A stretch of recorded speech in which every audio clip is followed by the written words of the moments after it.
Okay, so let's go ahead and get started. Just a quick prayer real quick. Let's get started. Dear Heavenly Father, we just thank you so much for this opportunity that you have given us here to learn about your word. May you continue to be with us and guide us and strengthen us as we learn the reasons of our hope that is in you, and that we do it with gentleness, reverence, and respect. In Yeshua's name we pray.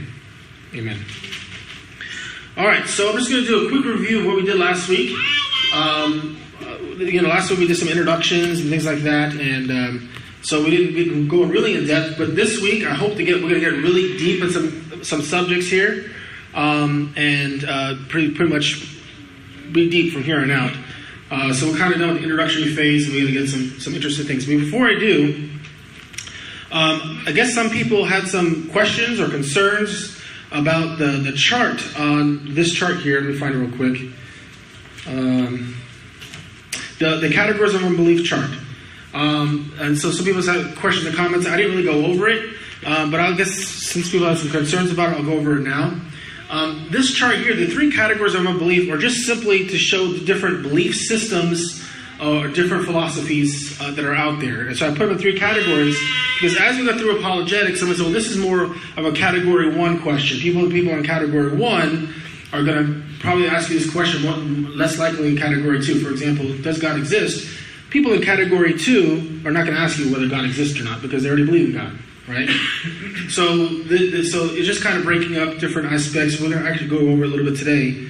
But the different religions and philosophies and theologies that are mentioned in this chart have nothing to do with the individual who are in this chart, okay? So all I'm talking about is the systems or belief systems that are in this chart. So for example, somebody had a concern about Roman Catholicism being up there. All right, I'm not saying that all Roman Catholicism, if somebody considers themselves a Roman Catholic, they're automatically going to hell. That's not what the chart is about. The chart is talking about the belief system that the religion or philosophy promulgates. So there's a lot of Roman Catholics out there. They're not good Roman Catholics. They don't believe what the Roman Catholic Church teaches. So I wouldn't consider them quote-unquote Roman Catholic per se, right? Even though they might bear the name. So we're not talking about the individuals in these categories. We're talking about the belief system or the philosophy that is promulgated about that system. All right? So we're going to separate the individual from the system. And that's all this chart is supposed to convey. Nothing more, nothing less. Okay? So let's go back to what we're talking about, the who is God. Let's do a quick review of what we went through last week. All right? Last week we talked about the relationship between theology and apologetics. Okay? And if you remember with the relationship with apologetics, theology, we talked about, determines our apologetics. Right? So if you have bad theology, guess what? You're going to have bad apologetics. Right? And you can't defend something you don't believe. So you have to have good theology in order to defend what you believe. Okay? And also apologetics helps our theology. We talked about that last week because if we're ready to defend our faith, we got to study our theology in order to defend it, right? So there's definitely a relationship between the two.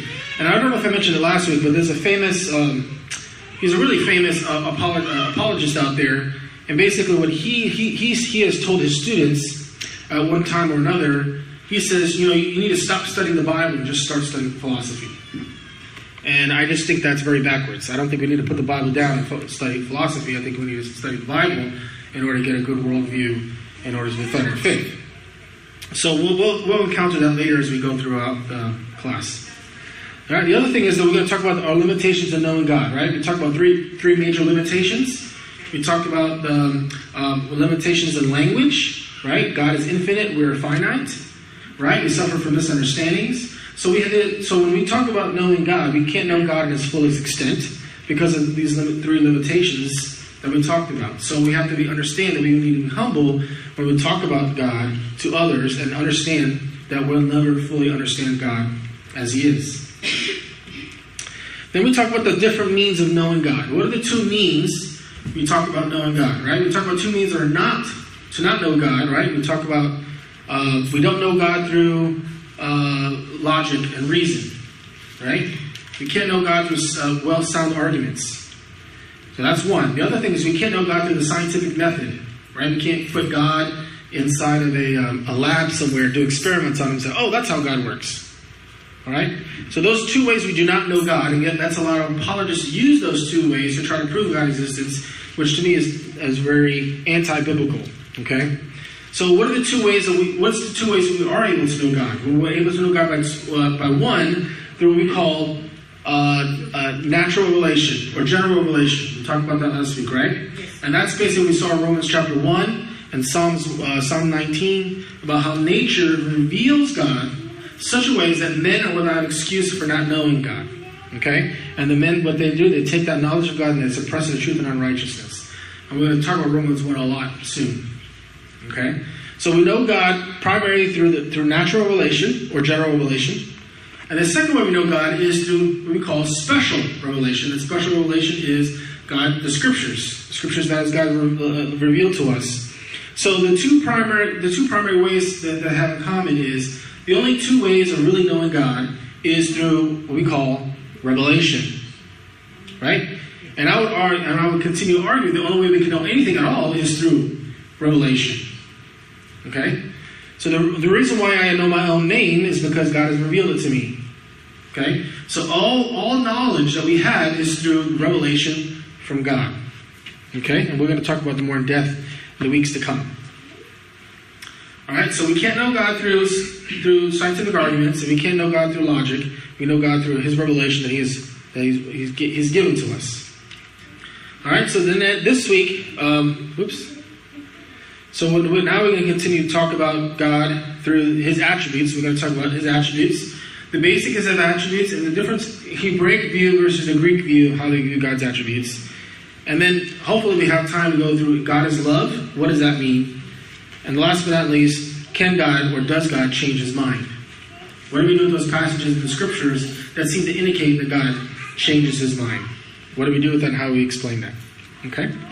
So that's kind of an overview we went over last week, and hopefully we'll cover this week. But it's up there anyway. Okay. So what is an attribute? When we talk about God's attributes, what is an attribute? Okay? An attribute is a quality or feature regarded as a characteristic or inherent part of something or someone. So it's an inherent character of something or someone. Okay? That's what makes that thing a thing. Okay? So for example, this podium is you can see through it. Right? It's made out of plastic. It's already hard.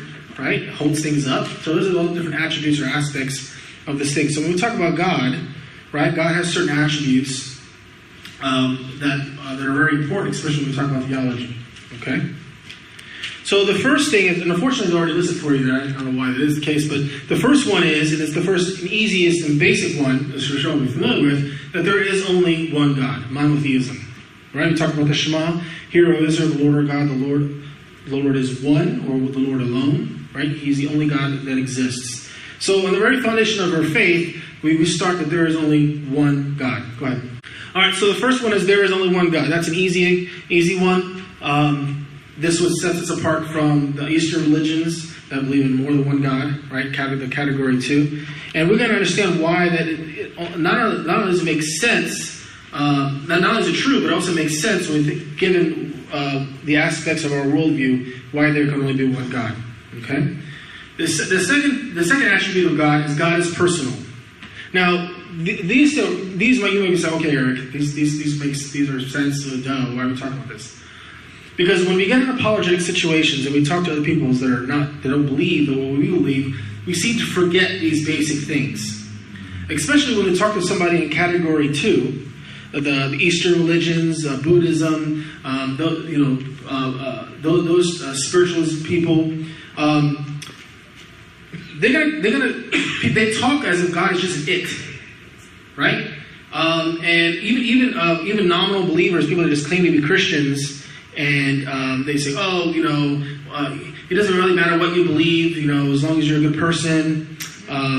They seem to forget that, okay, but you're offending a personal being, which is God. Right? God is a personal being. Of course God cares what you think about Him. Of course God cares about what you do. Right? It's not just, it's not just an it thing out there, some anomaly thing that, that doesn't care and doesn't have feelings. Okay? God is a personal being. And so therefore, when we have conversation with somebody, sometimes we need to remind the person that God is a person. Okay? And sometimes they, have conversations with like, oh yeah, I forgot. Yeah, we're talking about the very person of God. So, unbelievers tend to degrade God as He's not a personal being, and He is. Next thing is God is spirit. And what I mean by God is spirit here is that He is a... what I mean by God is spirit is that He is a non-physical thing. Okay? He doesn't have physical attributes. He doesn't extend in space. He's outside of space, which we'll see here later. Okay? So he's abstract in the sense of He doesn't exist in space. He doesn't have length, width, and height. Okay? Did you get notes? Did you? Not yet. I can't find mine. Okay. We're going to be going over these in a little more depth. But God is spirit. He is a non-physical being. God is self-existent. That's the fourth one. God is self-existent, meaning that God doesn't rely or need anything other than Himself. Right? So He doesn't need us. He doesn't need creation. He doesn't need air to breathe. He doesn't need anything else but Himself. So He is totally secluded from anything other than outside Himself. Okay? He does not rely upon us. So God doesn't need us. God doesn't get lonely. Say, man, I really should create something because I'm really lonely right now. Okay? He is totally self-existing. He doesn't need us for anything. He doesn't need anything other than Himself. Okay? When we talk about God as being absolute, the fifth one, God is absolute, meaning God doesn't change. Right? He's the same yesterday, today, forever. His very nature and being will never, ever change. And we're going to talk about why is that the case. All right, so when I say God is absolute, meaning the unchangeable nature of God. And of course, the last but not least, God is unique. And again, this is very important as well, that there is nothing in creation or that will ever has been or ever will be like God. Okay? So we may be made in the image of God, but we'll never be exactly like Him, nor anything else will be either. Okay? God is totally and utterly unique, one of a kind. And we'll see that as we go through. Okay? Does anybody have any questions or comments on that before we move on? Oh, and so, by the way, when we talk about God being unique, especially when we get to in 2 weeks, when we get to the Trinity section, you can't compare God to anything else. Okay? So, like, for example, in some of the prophets, it says, who will you compare me? Right? And you can't. It says, right, actually I have it, Isaiah 40:25, it says, to whom you compare me, or who is my equal, says the Holy One. Isaiah 46:9 says, there is none like me. Jeremiah 10:6 says, there is none like you, O Lord, who are great, and you're great, and great is your name in might. So there's nothing like God. Okay? Now, again, these things might be very basic. You might know these things, but in apologetic situations, they become very, very important. Okay.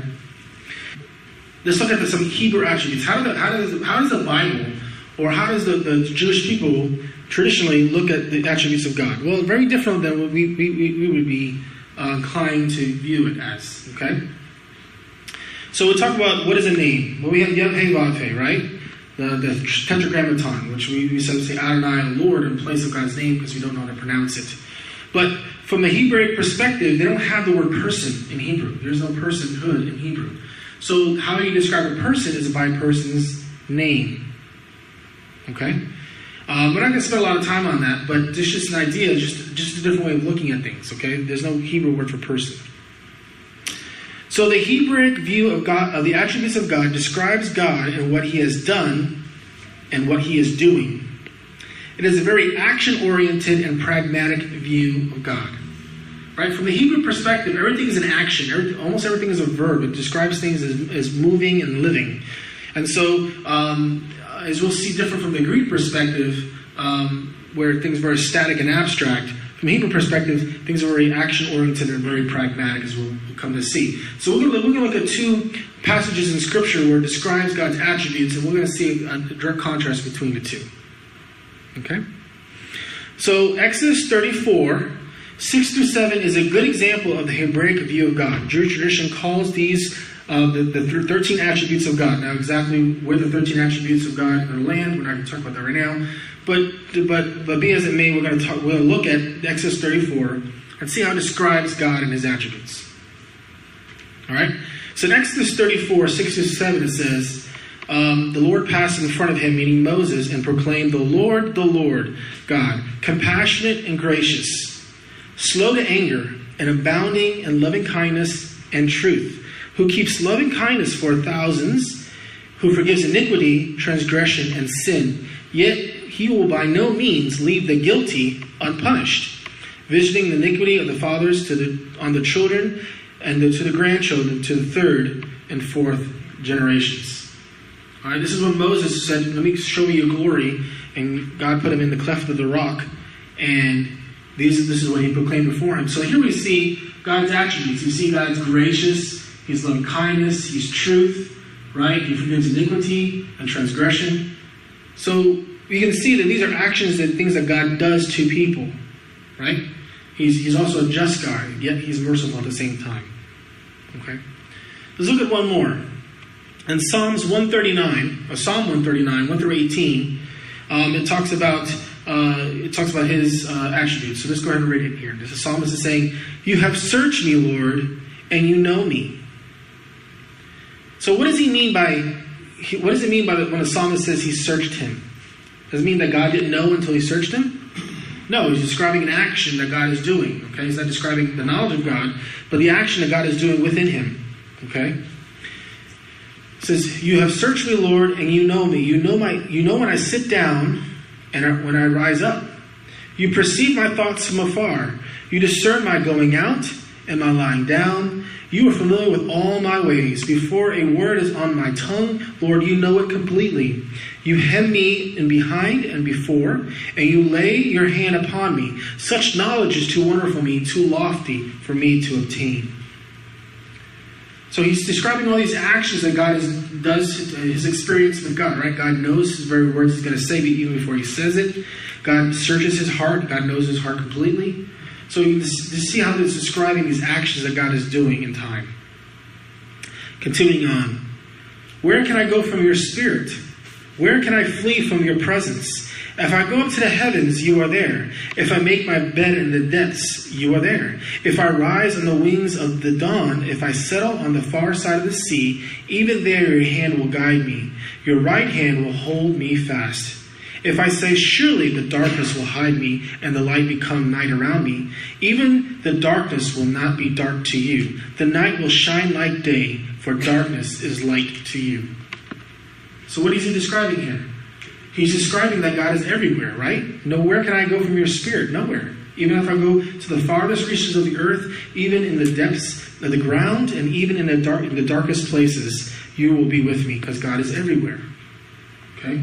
So you can see how the very poetic nature of God's attributes. Continuing on, "For you created my inmost being. You knit me together in my mother's womb. I praise you because I am fearfully and wonderfully made. Your works are wonderful. I know that full well. My frame was not hidden from you when I was made in the secret place, when I was woven together in the depths of the earth. Your eyes saw my unformed body. All the days ordained for me were written in the book before they even came to be." So what is this describing again? Describing God as the creator, right? God knew he was going to be created before he was even created. So it's describing the very knowledge of God and how he creates things and he's in control of things here. And last but not least, "How precious to me are your thoughts, God. How vast is the sum of them. Were I to count them, they will outnumber the grains of the sand. When I awake, I will still be with you." Okay, so he's saying God's knowledge is vast. So vast that he can't even comprehend them. Okay? So you can see, again, that the Hebrew way of looking at things, looking at God, is a very action-oriented God. Right? We believe in a God who is living, and that he's involved in the affairs of man every day. But let's look at it from the Greek perspective, because most of us here come from a Greek perspective. Okay? So this might be something we're probably a little more used to. The Greek view of God's attributes is described in more abstract and static terms. And what I mean by static terms is that it's just a definition. It doesn't really move. It's not really poetic. It's like taking a picture and not moving in static terms. And it's very abstract. It's something that's, that we just have a definition of, a philosophical term, but it is not very foundational as far as this world, as far as action is concerned. So let's look at the different attributes of God. God is creator. Yeah. See, it's just simply stating a statement of fact. God is creator. We also have God is omniscient. He's all-knowing. Okay. Oops. When we talk about God is omnipotent, He's all-powerful. Right? Again, these not very fun terms or very action-oriented terms. They're just definitions. God is omnipresent. He's present everywhere. Okay? Now, the Greek view is not necessarily wrong. It's just different. The Greek view of God's attributes takes what it reads and sees in Scripture and puts them in a different form. So there's nothing wrong necessarily with the Greek perspective. It is just a different way of looking at things. Okay? It's not necessarily biblical, but that's not necessarily a bad thing in this instance. Okay? Now, I'm sure you guys have heard these terms before. Omniscient, omnipotent, omnipresent. I'm sure you've heard these terms before. But, go ahead. Sorry. Is anybody still writing? No. Sorry. My goodness. So what I'm going to do is I'm going to take these four attributes of God, and I'm going to show you how they all fit together. Now, on the next slide, don't worry about writing it down, because you're not going to be able to write it down, so don't even try. But what I do is I have here a chart for you to pass out after we're done, and you can see how it all goes together. But the thing is, if I give it to you now, you're going to look at it, and your head's going to spin. Like, oh my gosh. But what I'm going to do is I'm going to go through it slowly, and so that you'll see how they all fit together as we build upon it. Okay? So part of being a good apologist is want to be consistent with what you believe. Okay? And so this chart, I kind of made this chart. It took me a little while, but I made this chart to show the consistency of looking at God's attributes as a whole. Okay? That's the purpose of this, what we're about to see. Okay? So starting at the person that's listening to the audio, we're going to start at the bottom left and work our way up. Okay? So the first thing we're going to see is actually, I'm going to turn over here real quick. Hold on. You see a little better? Okay? And we're going to start with what is called God is creator, the easiest one of the bunch. Okay? God is creator. And I have here. Alright, so I have a list of verses here, which are going to be in your chart. So God is creator. So what does it mean when we talk about God being creator? Well, we can't just say God is creator and not connect it to anything. Okay? This has some ramifications when we talk about God being creator. So let's break it down. When we talk about God creator, what's the big thing He created? He created the universe. Alright, so let's break the universe down. What is the universe made out of? Okay? Well, before we get there, there's two basic elements to the universe. We have energy and power and dimensions. Right? Energy and power, right? And we have dimensions. So what are the dimensions of the universe? So let's look at it. What are the four dimensions of the universe? Does anybody know? 4 dimensions. Okay? Well, the first thing we have time. Right? We have height, width, and depth. Hey, scientists are now saying that time is not a dimension. They're wrong. So, time.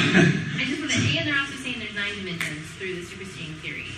Okay, well, basically, we're not doing this class, so we're not taking a science class right now, but just basically speaking, let's take this chart. We're going to talk about time, height, width, and depth is what, generally speaking, are the dimensions that we experience. Okay? And so let's break that even further, right? When we go talk about time, what are the 3 aspects of time? We have past, present, and future. That's how we understand time, generally speaking. Okay? And so God takes these dimensions, and we take energy and power, and we put them together. I'm going somewhere, by the way, okay? With this, you'll see in a second. Then we're going to talk about matter. So matter is made up of the dimensions and energy, and that makes up matter of the universe. Now, what particular types of matter is the universe made out of? Oh, what happened? Okay, there we go. All right, so we have the cosmos, we have the sun and the stars, and we have the planets. That's what the matter that we have in the universe. Okay? And let's talk about a little closer to home. We have the planets, right? And the planets, we have the Earth.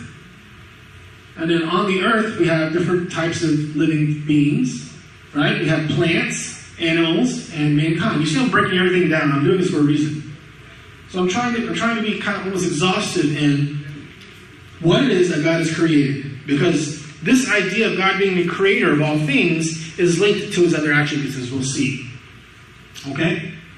So, we talk about God being creator, and I think I was pretty thorough on what God has created. But let's look at another attribute. Omniscient. God is omniscient. And omniscient means God is all-knowing. And we see a few verses there that talks about that as well.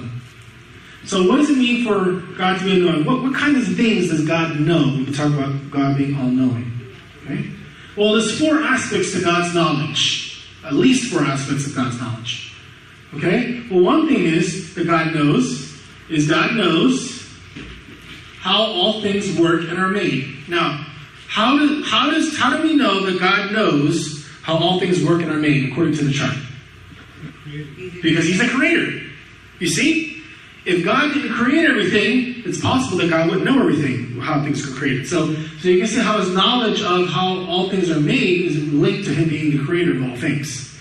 You see how that's working together? Let's look at another aspect of God's knowledge. God has a knowledge of what? How and when all things are going to begin and end. And how do we know that God has a knowledge of how all things are going to begin and end? Because of what? He's the creator of time itself. Yes. Hold that thought. Yes. Someone has a blue Town and Country van that's parked over there that the back windows are open and it's supposed to rain. Okay. Thank you. Let's go.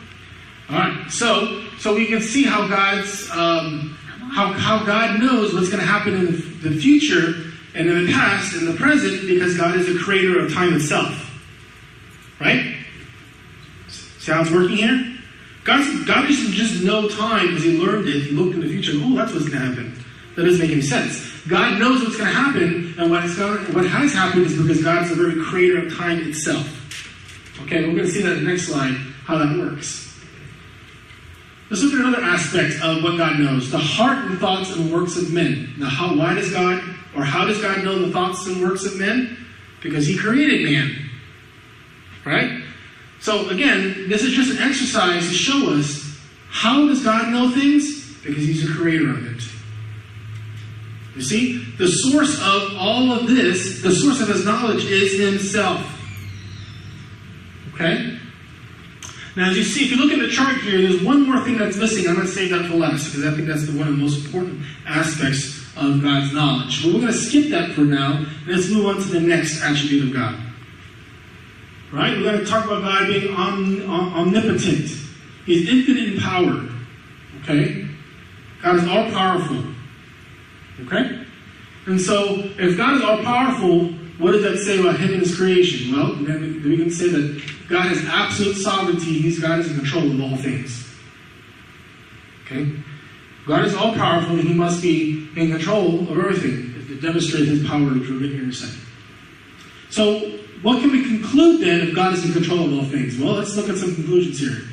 We can conclude 2 things, what the scripture describes for us as all things are held together in God. We see it in Colossians chapter 2. All things are in him and all things are held together. He's the very glue of the universe. Okay? So if God was to somehow release the glue of the universe, everything would happen in a random motion. Things would explode and et cetera, et cetera. So all things are held together in God, because he's in control of all things. The other thing, too, is God works all things after the counsel of his will for his glory. And we see that specifically in Ephesians 1:11, which is up there, that all things, which pretty much what that verse is, all things work together for the counsel, after the counsel of his own will for his glory. Okay? But if that is true, what conclusions can we come from this? Well, there's 3 things we can get from this idea of all things work together after the counsel of his own will. 1, everything happens for a purpose. So let me ask you this question. You don't have to answer this question per se, but do you believe everything happens for a purpose? Yes. Okay. So if everything happens for a purpose, let's break that down. What does that mean, that everything happens for a purpose? Well, that would mean that good and evil have a purpose. Right? The good actions of this world must have a purpose if everything happens for a purpose. And then therefore, if everything happens for a purpose, God must be in control of all things, and therefore that shows He's infinite in power. See how it's working? Alright, so let's go to the next one. If God works out all things for the counsel of His will, then nothing happens by chance, accident, or outside of God's will. See? That obviously must make sense if you're going to believe the first one. Okay? You can't say that God works all things out of the counsel of His own will, and then yet say at the same time, well, not everything happens, there's some things that happen by accident.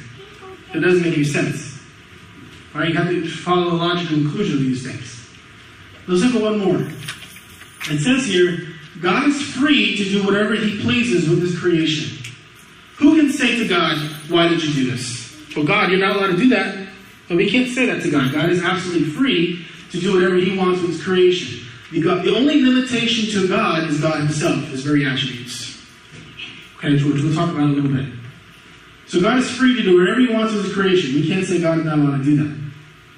Alright, so remember how I said we're missing this little part right here? So what can go in that little spot here? Well, if you take what we learn about God's infinite power, and we put it together, there's a little spot that happens right here. And this goes according to God's knowledge. The top one of God's knowledge is simply this: the reason why all things happen. God knows the reason why all things happen. Why? Because He's in control of it. And He has a purpose behind it. You see? So all of God's attributes are related to God's knowledge because He either created it or is in control of it. You see? Now, there's one more aspect of God's knowledge, one more attribute we haven't talked about, and it's simply this. And it stems from all things are held together in God, and that means God is omnipresent. God is everywhere at once. And that makes sense because if God is, if all things are in Him, and He's holding everything together, that must conclude that He must be everywhere. Right? Okay? So this is the chart that kind of came up to kind of show you that if you were to remove any one of these things, just remove any of them, the whole thing collapses. You will be deemed as inconsistent and easily proven wrong. Okay? So for example, you believe that God is the creator of all things, but you don't think God is everywhere, or you don't believe that everything happens for a purpose. You're going to start subtracting things and go back and back and back until you're basically saying that God is not all powerful, God doesn't know everything, God is not everywhere. You're just going to take everything away, and basically you're emptying God of His very attributes that are described in the Scriptures.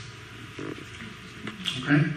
So I have here, so at the end of class, remind me, I'm going to pass these out so you guys can look at this at home. And this is actually, I use this in apologetic situations, this idea, when I talk about God, it's very helpful. So I kind of looking at the map of my mind when I look at some of these, when I think about some of these things. All right, now I know when you look at this might be very overwhelming, but as you work through the Scriptures, you're going to see how these things work together and how the Bible describes God. Okay? So let's look at a more of a practical approach of how we understand God's attributes and how God relates to outside of time and inside of time. And then you see a little chart, you see a blank chart, you can kind of fill in the blank with this one. This is a lot more simpler. But I'm going to take this more of a practical approach of how we can use these things in an apologetic situation.